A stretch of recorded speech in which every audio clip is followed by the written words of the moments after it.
এই ভিडियोरे आमे दशम श्रेणी जीव विज्ञान प्रथम अध्याय पोषण किसी इंपोर्टाट एमसीक्यू विषय रे डिस्कसन करिबा। 1 नंबर क्वेश्चन कहिछि जीव शरीर मध्य शक्तिमोचन एक केउ प्रकार प्रक्रिया। तो शक्तिमोचन हेउछि एक ध्वंसात्मक प्रक्रिया, यह हेउछि एक अपचयर उदाहरण, तेणु या अपचय हब यार सठिक आंसर। आ चय कोन ना गठनमूलक प्रक्रिया। वर्तमान देखिबा 2 नंबर क्वेश्चन कहिछि फल रस रे केउ जातीय श्वेतसार अधिक परिमाण रे थाए। फल रस रे ही ग्लूकोज ही अधिक परिमाण रे थाए। आ जो मंडद अछि मंडद कोथुरु मिले ना भात आलू रुटी रु हमको मंडद मिली थाए। सुक्रोज कोठु मिली थाए चीनी गुड़ ए सब रु सुक्रोज मिली थाए हमको। 3 नंबर क्वेश्चन कहिछि कोन 2 ग्राम श्वेतसार रु प्राय केते किलो जूल शक्ति निर्गत होई थाए। तो 2 ग्राम श्वेतसार हमको जणा अछि जे 1 ग्राम श्वेतसार रु मिले 16 किलो जूल। तो 2 ग्राम रु केते मिलिबो 16 16 32 बा 2 गुणन 16 ताले 32। जदि 3 ग्राम कहबो ताले केते हबो 16 3 48। तेणु एटी ऑप्शन 2 ग्राम जेहेतु कहिछि ऑप्शन सी हबो करेक्ट आंसर। 4 नंबर क्वेश्चन कहिछि तंतु और नूतन कोष गठन पाई केउ खाद्य एकांत आवश्यक। तो तंतु और नूतन कोष गठन पाई पुष्टिसार ही आवश्यक। Option B is the correct answer. कोष झिल्ली तैयारी करिबारे काहार प्रमुख भूमिका रहिछि। कोष झिल्ली तैयारी करिबारे लिपिड रे ही प्रमुख भूमिका थाए। Option C is the correct answer. Lipid को कोन कुआ जाय ना लिपिड को स्नेह सार बोली कुआ जाय थाए। तापरे क्वेश्चन नंबर 6 काहार श्रृंखल द्वारा प्रोटीन गठित। एमिनो अम्लर श्रृंखल द्वारा प्रोटीन गठित होई थाए। Option C is the correct answer. 7 number question कहिछि शरीर रो आयन संतुलन रक्षा करिबारे काहार प्रमुख भूमिका रहिछि। तो शरीर रो आयन संतुलन केवल धातु सार द्वारा होई थाए। त धातु सार ही प्रमुख भूमिका ग्रहण करिथा। ऑप्शन डी हैला करेक्ट आंसर। 8 नंबर कोन कहिछि मल्लांग ठारे केउ प्रकार पोषण प्रणाली देखा जाय थाए। मल्लांग ठारे मल्लांग तो परजीवी तेणु ता पाखरे परजीवी पोषण ही देखा जाय थाए। Option B is the correct answer. Next question 9 number तेलरे द्रवणीय विटामिन केउ ठारो मिली थाए। ताले तेलरे द्रवणीय विटामिन उद्भिद जात तेलरो ही मिली थाए। ऑप्शन बी हैला करेक्ट आंसर। केउठी स्वभोजी 10 नंबर क्वेश्चन केउठी स्वभोजी कोन जे निज खाद्य निजे प्रस्तुत करि थाए ताकू स्वभोजी बोली कुहा जाय थाए। तेणु एटारे हबो प्लव उद्भिद करेक्ट आंसर हबो प्लव उद्भिद। Next question Escherichia coli bacteria आम शरीर रे केउ विटामिन प्रस्तुत करे। तो विटामिन B12 ही प्रस्तुत करि थाए। ताले option A is the correct answer. 12 number question निम्नोक्त मध्यरु केउठी परजीवी अटे। परजीवी उकुनी प्लाज्मोडियम एस्चेरिचिया कोलाई क्रोमी उकुनी। Option A is the correct answer. पत्र रे केउठारे अंधकार प्रक्रिया होई थाए। अंधकार प्रक्रिया पत्र रे स्ट्रोमा रे ही होई थाए। Option B is the correct answer. 14 number question thylakoid थळीर भीतर स्थान को कोन कुहा जाय थाए। थाइलाकॉइड थळीर भीतर स्थान को ल्यूमेन बोली कुहा जाय थाए। Option C. 15 नंबर क्वेश्चन कोन कहिछि ना प्रथम आलोक प्रतिक्रिया केंद्र रो नाम कोन। प्रथम आलोक प्रतिक्रिया केंद्र रो नाम हेउछि P700। आ जदि द्वितीय हबो द्वितीय प्रति आलोक रो प्रतिक्रिया केंद्र केते ना P680 किंतु प्रथम हला किए P700। 16 नंबर क्वेश्चन अंधकार प्रक्रिया रे केउ एंजाइम प्रथमे CO2 को जैव पदार्थ रे विबंधित करिवारे सहाय्य करि थाए। केउ एंजाइम पचारछि ताले एठी एंजाइम हबो रुबिस्को एंजाइम। Option C.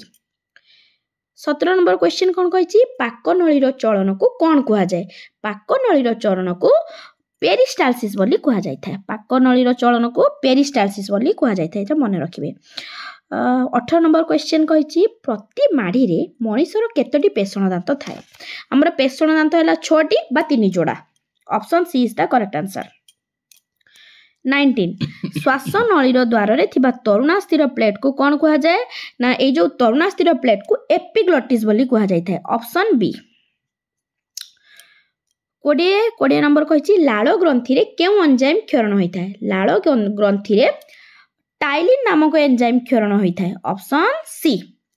21 कहिछि कोन लाइपेज एंजाइम केउ ग्रंथि क्षरित होता है लाइपेजटा आमर जठर ग्रंथि ही क्षरित होता है तेणु एटा option C is the correct answer स्नेह साररू नेक्स्ट क्वेश्चन कौन स्नेह साररू फैटी एसिड और ग्लिसरीन सृष्टि हेबार केउ एंजाइम सहायता करिथाय तो स्नेह साररू फैटी एसिड और ग्लिसरीन ये लाइपेज ही सहायता करिवो option D is the correct answer caecum caecum केउठारे थाए बृहदंत क्षुद्रांत पाकस्थली ग्रसनी एटा बृहदंत रे थाए option A is the correct answer 24 number कौन कही पाकनळीर केउ अंश रे कौनसी हजम क्रिया हुए नाही बृहदंत रे हुए नाही option D is the correct answer केउठारे खाद्य पदार्थर अवशोषण हुए नाही आमर जमा अवशोषण कोठी हुए रे मुख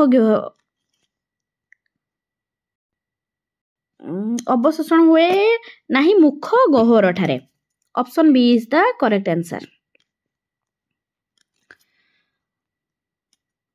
क्यों वैज्ञानिक आलोक श्लेषण को 200 प्रक्रिया द्वारा समाहित बोली दर्शाई एटा ऑप्शन बी ब्लैकमेल ही दर्शाई 200 प्रक्रिया द्वारा समाहित बोली दर्शाई 27 रे कौन कही मनुष्य क्षुद्रांतर प्रथम अंश को कौन कह जाए मनुष्यर क्षुद्रांतर प्रथम अंश को ग्रहणी बोली कह जाए ऑप्शन डी 28 नंबर कौन कही आमाइलेज माल्टोज को केउथिरे परिणत करिथाए ताले आमाइलेज माल्टोज को ग्लूकोज रे परिणत करिथाए option D is the correct answer 29 कही कॉस्टिक पोटास केउ गैस को अवशोषण करे कॉस्टिक पोटास कार्बन डाइऑक्साइड को अवशोषण करे option A is the correct answer केउ द्रवण रे बुड़ाइले सबुज पत्रटी वर्णहीन हो जाए सबुज पत्र वर्णहीन हुए फुटंता सुर सार रे आमे जदि सबुज पत्र को बुड़ाई देबा ताले option B is the correct answer